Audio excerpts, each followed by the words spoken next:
Hi കൂട്ടുകാരെ, അപ്പോൾ പെട്ടെന്നൊരു തട്ടിക്കൂട്ടൽ ബിരിയാണിയാണ് തയ്യാറാക്കുന്നത്. പ്രഷർ കുക്കർ ബിരിയാണിയാണ് കേട്ടോ. അപ്പോൾ ആദ്യം തന്നെ പ്രഷർ കുക്കറിലേക്ക് കുറച്ച് നെയ്യ് ഒഴിച്ച് കൊടുത്ത് അതിലേക്ക് പട്ടയും ഗ്രാമ്പും ഏലക്കയൊക്കെ ഇട്ട് കൊടുത്തതിന് ശേഷം ഒന്ന് മൂത്ത് വന്നപ്പോഴത്തേക്ക് ഇതാ ഉള്ളിയൊക്കെ അരിഞ്ഞു കൊടുത്ത് ഉള്ളിയൊക്കെ ഒന്ന് വഴറ്റി എടുത്തിട്ടുണ്ട്.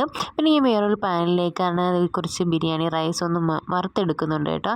അതിന് മുമ്പാകെ ഞാൻ ആവശ്യത്തിനുള്ള ചിക്കനൊക്കെ ഒന്ന് മസാല ഐറ്റംസൊക്കെ ഇട്ട് കൊടുത്ത് ഒന്ന് നേരത്തെ ഒന്ന് പുരട്ടിയൊക്കെ വെച്ചിട്ടുണ്ടായിരുന്നു. അപ്പം ദാ ഉള്ളിയൊക്കെ വഴറ്റിയതിന് ശേഷം അതിലേക്ക് ഞാൻ ചിക്കൻ ഇട്ട് കൊടുത്തു. ചിക്കനൊക്കെ ഇട്ട് കൊടുത്തതിന് ശേഷം അതിന് മുകളിലേക്ക് ഞാൻ വറുത്തെടുത്ത ആ അരിയും കൂടി ഇട്ട് കൊടുത്ത് നല്ലതുപോലെ ഒന്ന് മിക്സ് ചെയ്ത് കൊടുക്കുന്നുണ്ട് കേട്ടോ. മിക്സ് ചെയ്ത് കൊടുത്തതിന് ശേഷം അതിലേക്ക് ആവശ്യമായിട്ടുള്ള കുറച്ചും കൂടെ വെള്ളം കൂടി ഞാൻ ഒഴിച്ചു കൊടുക്കുകയാണ്. അപ്പം 1 ഗ്ലാസ് അരിക്ക് 2 ഗ്ലാസ് വെള്ളം എന്നൊരളവിലാണ് ഞാൻ ഒഴിച്ചു കൊടുക്കുന്നത്. നല്ല ചൂട് വെള്ളമാണ് ഒഴിച്ചു കൊടുത്തേക്കുന്നത്. ഒഴിച്ചു കൊടുത്ത് കഴിഞ്ഞപ്പോഴത്തേക്ക് ഇതാണ് ഈ ഒരു കളറിലാണ് കാണുന്നത്. എന്ന് വെച്ചാൽ ചിക്കനിൽ നല്ല മസാലയൊക്കെ ഉണ്ടായിരുന്നല്ലോ. അപ്പം അതെല്ലാം കൂടെ മിക്സ് ചെയ്തപ്പോഴത്തേക്ക് ഈ കളറിലായി. അപ്പോൾ അതിന് ശേഷം അതിലേക്ക് ഞാൻ അണ്ടിപ്പരിപ്പ് മുന്തിരിങ്ങയൊക്കെ വറുത്തിട്ട് കൊടുത്തിട്ടുണ്ട്. കുറച്ച് മല്ലിയിലയൊന്നും ഇല്ലായിരുന്നു, കുറച്ച് പുതിനയിലയൊക്കെ ഉണ്ടായിരുന്നു, അതൊക്കെ ഒന്ന് ഇട്ട് കൊടുത്തു. ആവശ്യത്തിന് കുറച്ച് ഉപ്പും പിന്നെ നെയ്യും ഒക്കെ എല്ലാം ഒഴിച്ച് കൊടുത്തതിന് ശേഷം പിന്നെ പ്രഷർ കുക്കർ അടച്ച് വെച്ചിട്ട് 2 വിസിലടിച്ചപ്പോഴത്തേക്ക് ഇതാ കിടിലം ബിരിയാണി റെഡി ആയിട്ടുണ്ട്.